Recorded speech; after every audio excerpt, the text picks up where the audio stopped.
ìpè fún ìrànlọ́wọ́.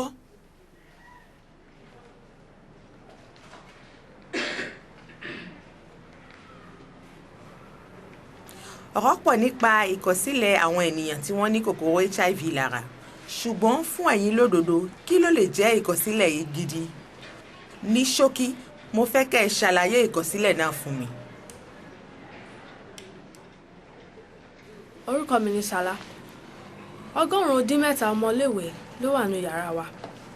arábìnrin Òsẹ́nà olùkọ́ wa máa ń tọ́ wa sí ọ̀nà ayé dáadáa. ó sì máa ń sọ fún wa nígbà gbogbo wípé àwa ni ọlá ìlú wa. ó máa ń bá wa sọ̀rọ̀ gẹ́gẹ́ bí àgbàlagbà. a fẹ́ràn ẹ̀ gidi gan.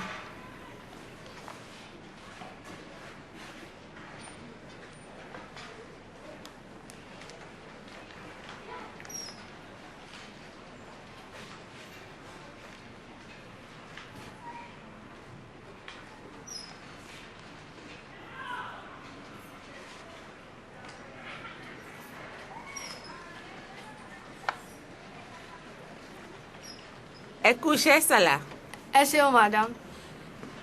ní ìsìn mo rò wípé àlàyé ìkọ̀sílẹ̀ náà yé yín sí dáadáa inú mi nù gidi ṣùgbọ́n kí n tó sọ̀rọ̀ síwájú ṣé ẹ ní ìbéèrè.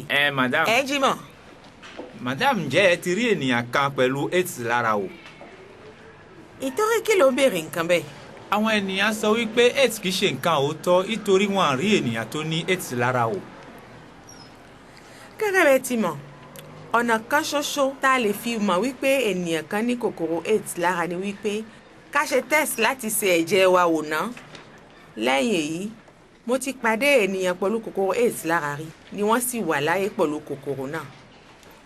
ó sì dá mi lójú nínú yàrá yìí gbogbo yín pátá lẹ ti pàdé ènìyàn kan tó wà láyé pẹ̀lú kòkòrò AIDS lára rí.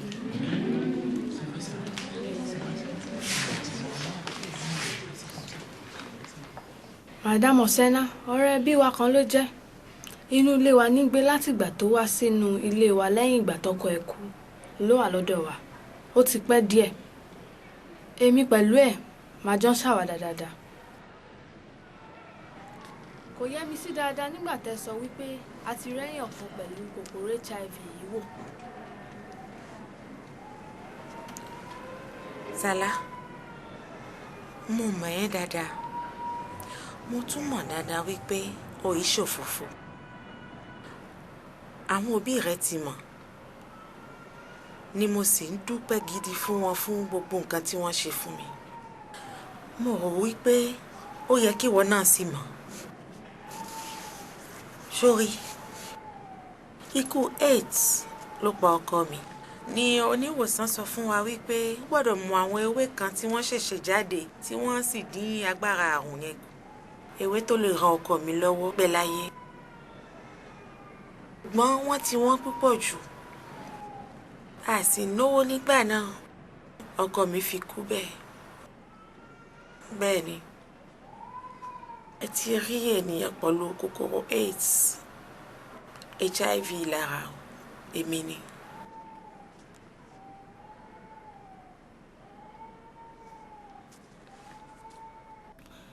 gẹ́gẹ́ bí ọ̀rẹ́ àti olùkọ́ ó wúlò dáadáa ni a gbọ́dọ̀ pàdánù ẹ̀.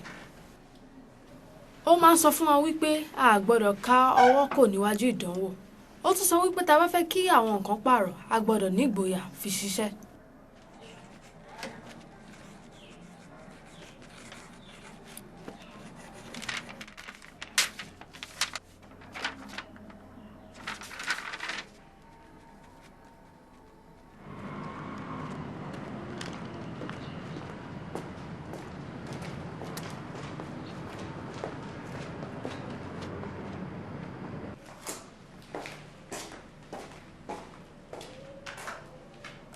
ẹ káàárọ̀ ọ̀gá ibi iṣẹ́ president.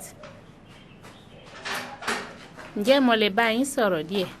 ìwé kan ni a gbà, ìwé kan tó sì ṣòro gidi ni. Mr. Director, ẹ ṣeun.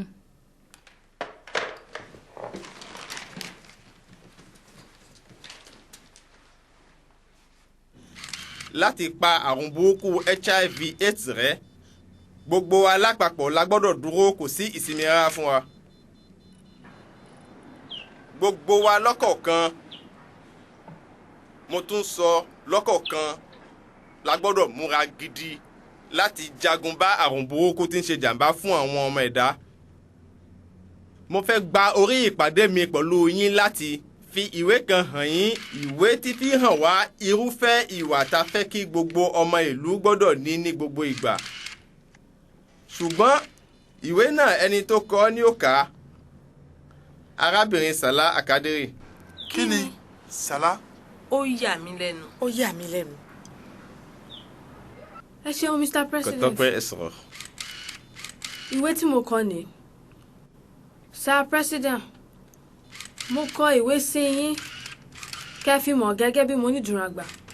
Bẹ́ẹ̀ ni Mr. President, mo máa ń ní ìdúrà tí ń bá rí àwọn èèyàn mi táàrùn ètì ń pa lójú ní gbogbo àgbáyé wa. Ṣé a gbọ́dọ̀ ní dúkìá ká tún lè gbé pẹ̀lú àlàáfíà? Mo ní ìdúrà nítorí wípé mo mọ̀ wípé àwọn ogun wọn wà lónìí tí wọ́n jẹ́ káwọn èèyàn pẹ̀lú kòkòrò ètì lára kí wọ́n lè pẹ́ dáadáa láyé bí wọn ò tiẹ̀ lè wò wọ́n sàn. Mo bẹ̀ yín pípọ̀, àwọn ewé náà ò sí, bẹ́ẹ̀ ni wọ́n sì tún wọ́n. Mo bẹ̀ yín, Sir President, ike tí mo ké láti ọkàn mi gidi gan ni. Mo bẹ̀ yín kẹ́ lo agbára àti àṣẹ yín láti fún àwọn mẹ̀kúnnù ní àwọn ewé wọ̀nyí.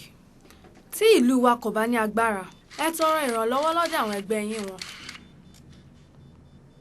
Ẹ ṣeun gidi Mr. President. Kò tọ́pẹ́. Ẹ ṣeun arábìnrin Àkádérì.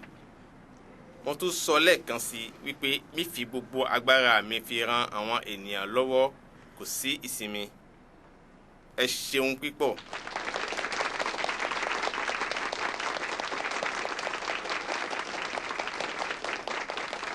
Mo gbà fún yín arábìnrin. Ẹ ṣeun.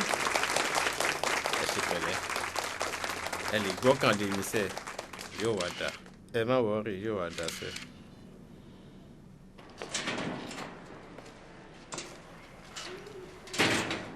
Ẹ káàárọ̀ ẹ̀yin ọmọ.